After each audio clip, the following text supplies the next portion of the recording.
혹시 법인 전환 고민하고 계신가요? 법인세율이 낮다는 말만 듣고 무작정 법인 만드시는 분들이 계세요. 근데 나중에 개인 사업자가 세금을 더 내는 상황 실제로 종종 발생합니다. 오늘은 법인을 잘못 운영하면 왜 세금을 더 내는지, 그리고 법인과 개인 사업자의 결정적 차이가 무엇인지 명확하게 짚어드리도록 할게요. 이 영상 끝까지 보시면 내가 법인을 해야 할지 말아야 할지에 대해서 정확하게 판단하실 수 있습니다. 법인 운영을 가볍게 생각하시는 분들이 많아요. 그런데 이게 문제의 시작입니다. 법인을 개인 사업자처럼 운영하면 세무서에서 뜬금없이 소명 자료가 오거나 심하면 세무조사까지 받을 수 있어요. 그러면 세금을 엄청나게 부담하게 되겠죠. 실제 사례를 하나 들어볼게요. 어떤 대표님께서 법인 통장에서 필요할 때마다 돈을 빼서 썼어요. 급여 배당도 아닌 그냥 필요할 때마다 출금했다고 합니다. 연말에 세무사한테 갑자기 전화가 왔어요. 대표님, 가지급금이 5억 원입니다. 여기서 가지급금은 세법상으로 법인의 통장에서 대표자가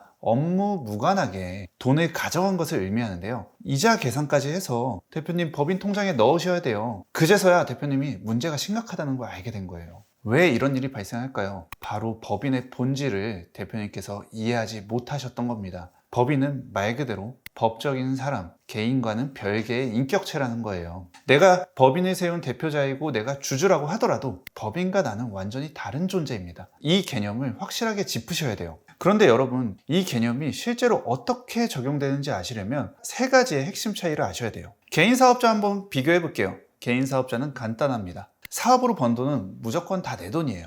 통장에 남는 게 다 내 수익이라는 거죠. 세금만 내면 나머진 자유롭게 쓰실 수가 있어요. 그런데 법인은 완전히 달라요. 법인이 번 돈은 법인 것입니다. 대표자 본인 돈이 아니기 때문에 별도의 절차가 필요해요. 예를 들어서 대표님께서 급여를 받으신다든지 아니면 배당을 받는다든지 이렇게 하셔야 비로소 내 돈이 되는 거예요. 이 과정을 건너뛰게 되면 바로 가지급금이 되는 겁니다. 예를 들어 볼게요. 법인이 올해 순이익 1억 원을 냈어요. 개인 사업자는 세금을 내고 나머지는 내가 다 쓸 수 있어요. 하지만 법인은 그 1억은 법인 돈이에요. 내가 쓰려면 급여나 배당으로 무조건 정식적인 세금 신고를 하고 받으셔야 됩니다. 무단으로 쓰시게 되면 가지급금이 되고 나중에 세금 폭탄을 맞을 수가 있는 거죠. 개인 사업자의 통장 관리는 비교적 수월해요. 매출과 주요 비용만 사업용 계좌로 집행하시면 되고요. 나머지 돈은 개인적으로 쓰셔도 전혀 문제가 없습니다. 제약이 별로 없어요. 법인 사업자는 하지만 달라요. 법인은 법인 돈이고 내 돈 아니라고 생각하셔야 돼요. 매입, 매출, 모든 거래를 법인 통장으로 엄격하게 진행을 하셔야 됩니다.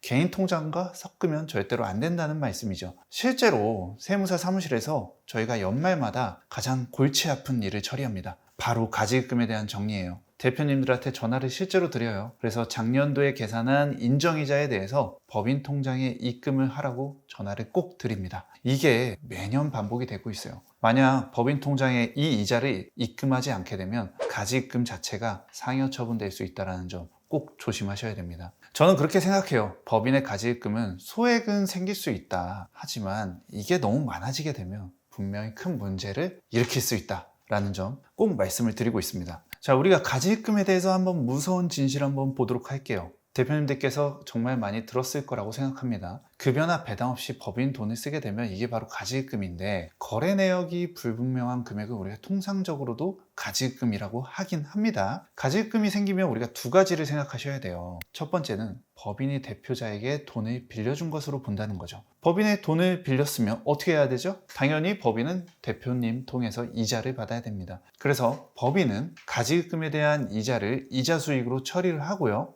법인세를 내게 됩니다. 실제로 한번 계산해 보면 가지입금 5천만 원이 있다고 봅시다. 그러면 이 5천만 원에 대한 연간 인정이자, 즉 이자 수익은 약 230만 원이 되는 거예요. 이 금액에 대한 법인세를 내셔야 되고요. 법인세율이 20%라면 약 46만 원의 세금이 추가적으로 나갑니다. 또한 230만 원의 이자를 실제로 법인 통장에 이체를 하셔야 돼요. 이체를 안 하시면 이게 인정이 안 될 수도 있거든요. 자, 두 번째, 우리 대표님들 입장에서도 문제가 생기는데요. 이자를 실제로 내지 않으면 어떻게 된다 그랬죠? 아까 상여 처분이 된다 그랬죠. 그렇게 되면 대표자의 근로소득에 포함이 되고요. 소득세, 주민세가 추가로 나올 수도 있습니다. 즉, 법인은 법인대로 세금을 내게 되고 대표님은 대표님대로 세금을 추가적으로 이중으로 낼 수 있다는 거죠. 대표님들께서 이런 말씀도 많이 하세요. 그냥 가지입금 있는 상태에서 법인 폐업하면 안 되냐고. 자, 그럼 어떻게 될까요? 세무서에서는 이렇게 얘기합니다. 너 그냥 상여 처분 받아라. 가지입금을 놔둔 상태로 그냥 폐업하게 되면 폐업한 시점에 이 가지입금에 대해서 대표님 상여 처분을 할 수 있어요. 그렇게 되면은 한 번에 엄청난 금액의 종합소득세를 내시게 되고요. 추가적으로 가산세까지 부담하실 수 있는 아주 큰일이 발생할 수 있다. 가지입금을 보유한 상태에서 법인이 은행 대출을 받았다고 합니다. 그런데 이 돈 일부를 대표가 개인적으로 사용했어요. 그럼 어떻게 될까요?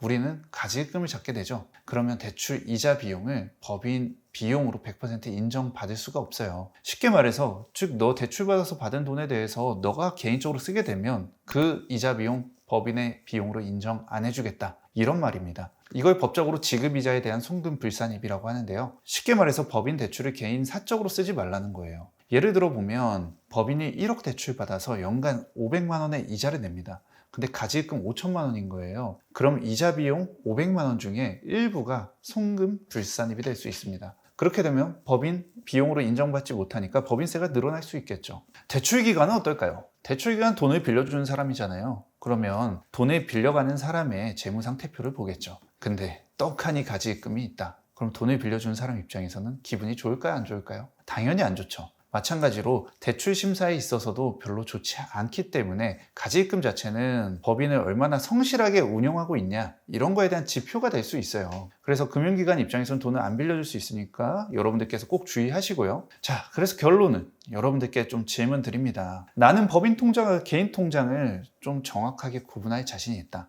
만약에 확신이 없다면 나는 통장을 혼용할 것 같다, 이렇게 생각하신다면 법인 전환 한번 좀 고민해 보셔야 됩니다. 솔직하게 한번 자문해 보시고요. 법인은 세율이 낮은 게 분명한 장점입니다. 하지만 법인 통장 관리라든지 운영이 조금 까다로워요. 비용도 조금 더 들 수도 있습니다. 개인 사업자보다 관리할 게 많기 때문이죠. 내가 이거를 감당할 수 있는지 한번 여러분들께서 고민을 해보시고요. 냉정하게 법인 전환 해보시길 바라겠습니다. 실제 현장에서 제가 법인 전환했다가 후회한다 라는 말 자주 듣기도 합니다. 특히 법인 전환 직후에 많이 들어요. 하지만 법인을 제대로 이해하고 몇 해 운용하시다 보면 오히려 또 좋다라고 하시는 분들도 있거든요. 여러분들께서 이 법인에 적용하기 전에 세금 폭탄을 맞느냐 안 맞느냐인 거예요. 그래서 법인 사업자, 개인 사업자 장단점은 명확하게 있습니다. 절세 효과는 둘 다 있다라고 볼 수 있어요. 하지만 운영의 까다로움, 추가 비용 든다라는 점은 법인 사업자에서 문제점이라고 생각할 수 있겠죠.